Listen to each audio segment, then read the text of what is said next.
4 number देखो, इसके 4 number में कह रहा है कि Tn बराबर दिया है Tn-1 और बटा में n स्क्वायर, और यहाँ कह रहा है कि T1 बराबर जो है ना आपका 3 है, तो हमें T2 और T3 निकालना है। जहाँ कह रहा है कि n का वैल्यू जो है 2 और 2 से बड़ा रखना है, यानी कि एक नहीं रख सकते, 2 और 2 से बड़ा का मतलब कि 2 रखेंगे, 3 रखेंगे, है ना, एक नहीं रख सकते हैं, ठीक है।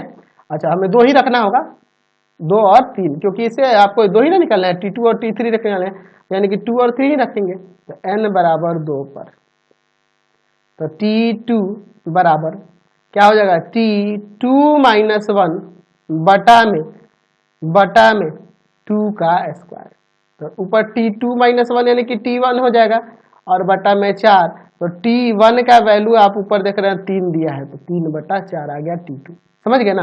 अब आप सोचोगे कि सर ये कंडीशन क्यों दिया है, एक्चुअल में यह कंडीशन नहीं देगा, तो अगर आप यहाँ 1 रखोगे तो ये T0 हो जाएगा, जो कि वो कोई पद होता ही नहीं है। इसीलिए यहाँ पे कह रहा है कि n का वैल्यू 2 और 2 से बड़ा, और कोई फर्क नहीं पड़ता है।